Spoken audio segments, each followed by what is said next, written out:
One speech, 48 hours, and the closest alliance in the Western world just cracked open in front of us. Canada's Prime Minister stood up in Ottawa, told his people that depending on the United States is a strategic weakness, and 2 days later, the White House formally kicked Canada out of Trump's signature peace initiative, not over a military dispute, not over a broken treaty, over words. And if that doesn't stop you cold, consider this. The seat Canada just lost, it was ceremonial. No budget, no enforcement power, no military authority, quarterly meetings. That's it. Trump punished a G7 nations leader for a domestic policy speech by removing them from a table that barely exists. If you're wondering why that matters more than it sounds, stay with me, because the real story isn't about Canada at all. If you've been following this situation and want the clearest daily breakdown of how fast it's moving, hit subscribe right now. This is being updated every single day. Mark Carney delivered that speech on April 20th in Ottawa. He had just secured a parliamentary majority the week before, his strongest political position since taking office. And he used that moment not to call Washington, not to negotiate quietly, but to go public. He told Canadians he would give them regular updates on his government's efforts to diversify away from the United States, not reduce trade, diversify away entirely. He called the economic relationship with America a weakness that must be corrected. He said active steps were needed to protect Canada from disruptions caused by the Trump administration. This wasn't a policy proposal floated in a committee room. It was a declaration, broadcast to the nation, designed to be heard in Washington. And Washington heard it. Trump's response came Thursday. The White House released one paragraph. President Trump has rescinded Canada's invitation to participate in the Board of Peace. No further comment. The New York Times confirmed the disinvitation was directly tied to Carney's speech. A senior administration official told reporters that countries participating in American-led peace initiatives must demonstrate they are committed partners, and that public criticism of the United States disqualifies a nation from that role. Read that again slowly. Public criticism disqualifies a nation from a diplomatic table. That is not how alliances work. That is how hierarchies work. And whether you support Trump or Carney, you need to understand what that distinction means, because it doesn't stop with Canada. Now here's what the headlines missed entirely. The Board of Peace was created by Trump in late January to oversee the Gaza ceasefire he brokered between Israel and Hamas. Egypt, Jordan, Saudi Arabia, the UAE, and Qatar are members. The United States chairs it. Canada was the only non-Middle Eastern country invited, positioned by Trump himself as recognition of Ottawa's historical peacekeeping legacy, a gesture of alliance, proof the board was global, not just regional. That framing is now gone, and what replaced it is the image of Washington publicly excluding its closest neighbor from a table it built over a speech about economic policy. That image is being watched in Seoul, in Canberra, in Warsaw, in every capital that hosts an American military base, and wonders what the price of honesty with Washington now is. Here's the number that reframes everything. Before Carney's defiance, 32% of Canadians believed their Prime Minister was protecting their core interests. After the disinvitation, after the public rebuke from the White House, that number jumped to 50%, 18 points in 3 months. Canadians watched their leader get slapped by Washington, and instead of turning on him, they moved toward him. Because the relationship had deteriorated so badly that defiance now polls better than deference. That single data point tells you more about the state of this alliance than any trade figure could. And the trade figures are staggering. Canada sends 77% of its exports to the United States, $600 billion in goods crossing the border annually. The automotive supply chain alone crosses that border an average of 8 times before a finished vehicle reaches a dealership. Detroit builds cars with Canadian steel, Canadian glass, Canadian electronics, then ships them back to Canadian buyers.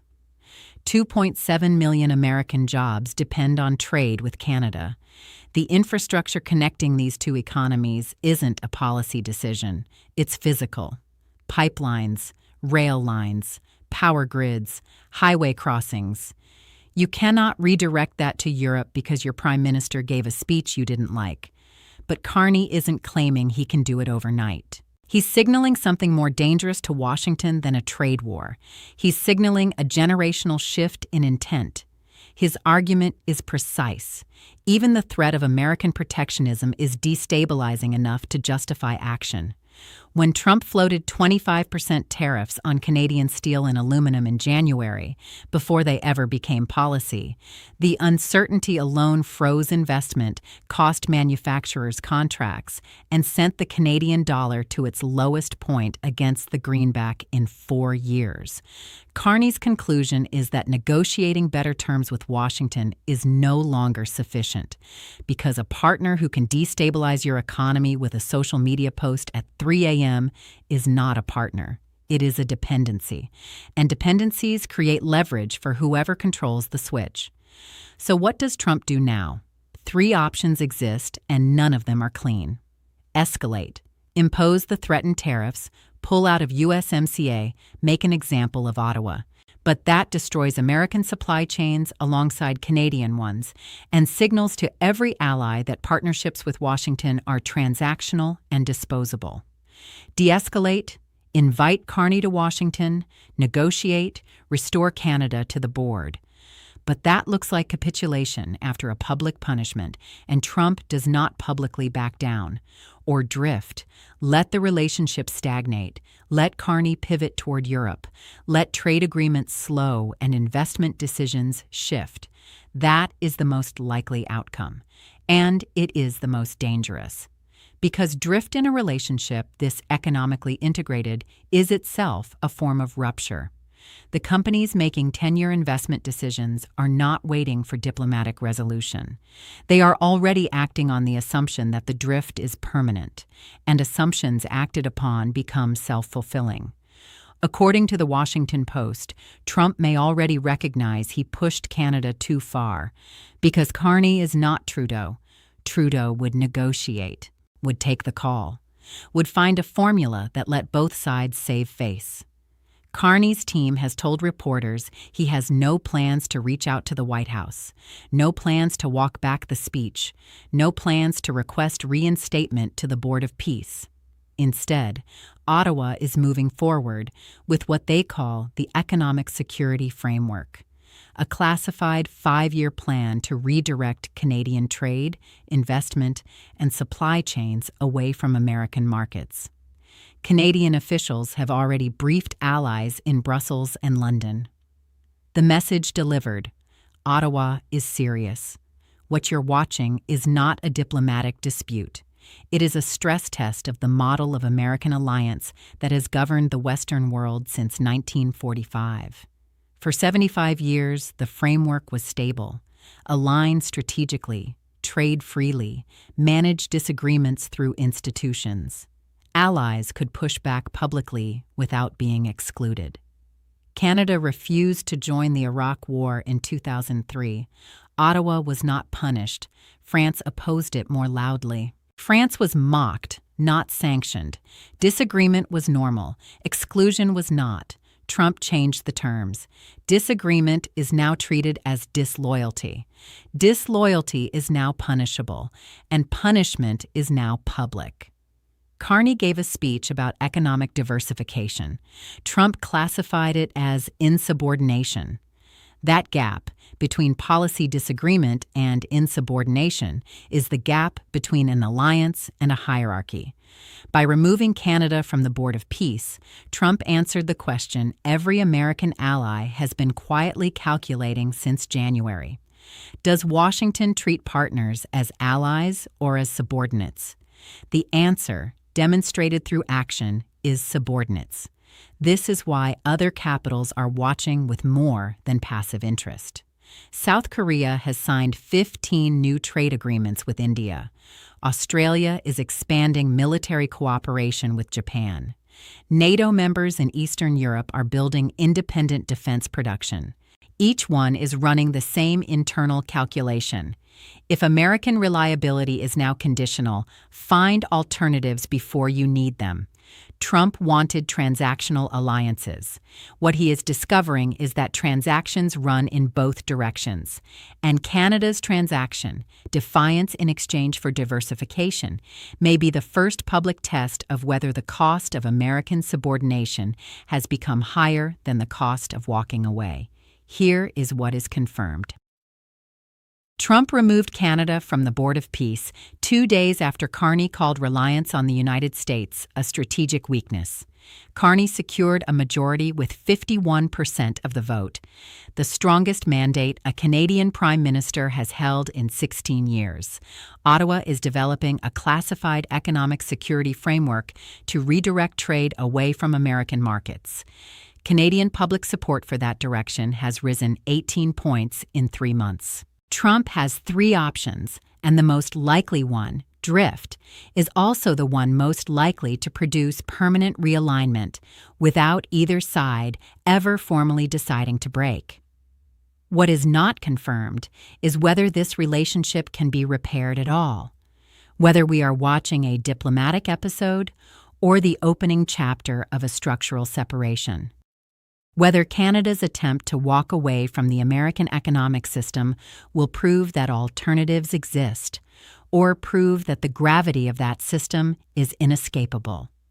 One speech, one disinvitation, and a question neither leader has answered yet. When the closest alliance in the Western world fractures, does it fracture like bone, which heals and strengthens, or like glass, which simply does not? Every signal in this story points to glass. Was Carney right to deliver that speech knowing the price? He gained 18 points at home and lost a ceremonial seat. But he also sent a signal to every American ally that public honesty with Washington now carries documented consequences. Is that a victory for Canada or a warning for everyone else? Put your answer in the comments. This audience consistently produces sharper geopolitical thinking than most professional commentary, and this question deserves your full attention. If this analysis gave you something the headlines didn't, press the like button. It costs you nothing, and it determines whether this reaches people who need to see it.